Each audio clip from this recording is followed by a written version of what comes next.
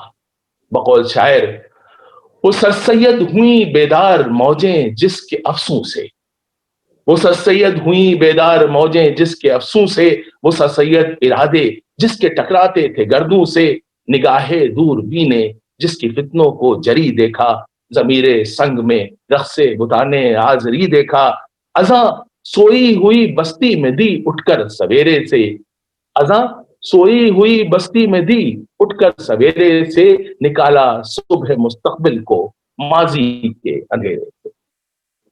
سر سید مرزا غالب کی بہت عزت کرتے تھے۔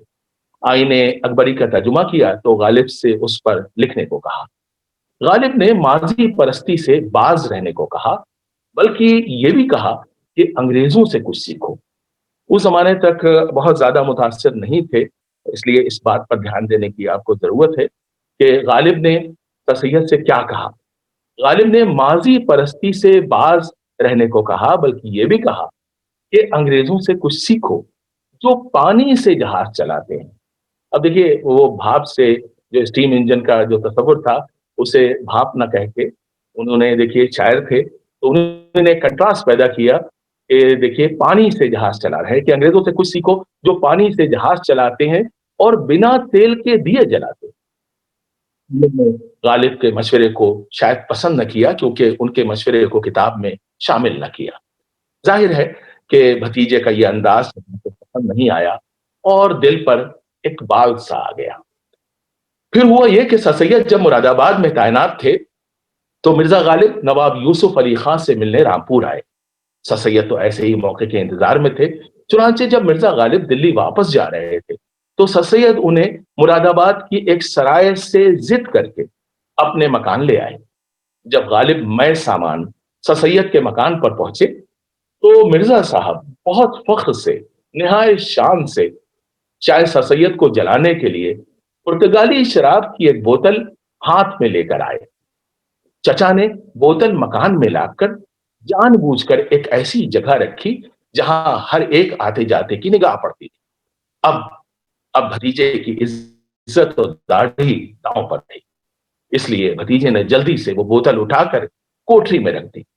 چچا واپس آئے، جب بوتل نہ دیکھی تو ان کی فکر مندی بڑھ گئی، تشویش ہوئی کہ یا خدا، میری بوتل کہاں گئی؟ بھتیجے نے جو بڑھتی فکر مندی دیکھی تو جلدی سے تسلی دی کہ آپ خاطر جمع رکھیے، مل جائے گی، بوتل مل جائے گی، کہیں نہیں گئی ہے۔ لیکن چچا بے چین تھے، تشویش اختلاج کی سرحدوں میں جا پہنچی تھی۔ بولے بھائی مجھے دکھا دو تم نے کہاں رکھی ہے۔ بھتیجے بوتل دکھانے چچا کو کوٹری تک لے کے گئے۔ چچا کی جان میں جان آئی، جلدی سے بوتل اٹھا کر دیکھی اور مسکرا کر کہنے لگے بھائی اس میں تو کچھ خیانت ہوئی ہے، سچ بتاؤ کس نے پی ہے؟ شاید اسی لیے تم نے کوٹری میں لا کر رکھی تھی۔ خیر اس ہنسی مذاق اور شوخی میں وہ خلش ختم ہو گئی جو ایک زمانے تک چچا بھتیجے کے درمیان موجود تھی۔ شاعروں نے سر سید کو بہت سے خراج پیش کیے ہیں اور میں نے اس میں سے کچھ اس میں شامل کیے ہیں اس اسکرپٹ میں۔ وہ کہتے ہیں، وہ سر سید کہ جس کی زندگانی زندگانی تھی، حیات اس کی ہماری زندگی کی نشانی تھی، رگو پے میں کبھی وہ دوڑتا تھا خون کی صورت، رواں پرور رواں آسا کبھی اس کی روانی تھی۔ سر سید کو اپنے صوفی عقائد پر بڑا ناز تھا۔ ان کا خاندان صاحبان نقشبندیہ مجددیہ کا معتقد تھا اور مرزا مظہر جانے جانا کے سلسلے سے منسلک تھا۔ اس کے علاوہ آپ کے خاندان والے شاہ عبدالعزیز دہلوی کے خانوادے سے بھی تعلق رکھتے تھے۔ گویا سر سید طریقت اور شریعت دونوں کی گود میں پلے تھے، لیکن افسوس کہ سبھی مکاتب فکر نے ان کے خلاف بڑھ چڑھ کر فتوے دیے۔ ایک گروہ کے نزدیک سر سید انگریز کے ایجنٹ تھے اور دوسروں کے مطابق وہ لادین بھی تھے، وہ کرسٹان بھی تھے اور وہ نیچری بھی تھے۔ نیچری اس زمانے کا ایک لفظ تھا، جو لوگ ڈارون کی تھیوری میں بلیو کرتے تھے تو وہ نیچر ویچر کی جب زیادہ بات ہوتی تھی تو یہ بھی ایک طرح کا ریلیجن یا ایک طرح کی گالی تھی اس زمانے میں۔ لیکن سر سید بھی اپنی دھن کے پکے تھے، کبھی اپنی جگہ سے ٹس سے مس نہ ہوئے۔ وہ بے مثال استقامت رکھتے تھے۔ 1857 کے جدوجہد حالات کے دوران سید احمد کی تقرری بجنور میں تھی۔ سید احمد نے کئی انگریز عورتوں اور بچوں کی جان بچائی۔ ان کی جان بچانے کے لیے اپنی جان کی پرواہ نہیں کی۔ وہاں کے کئی لوگوں کو یہ بات نہ آئی، لیکن سر سید نے اپنی روش بدلی۔ بجنور کے کلکٹر زمانے میں مسٹر شیر تھے اور مسز شیر سے سر سید کی بہت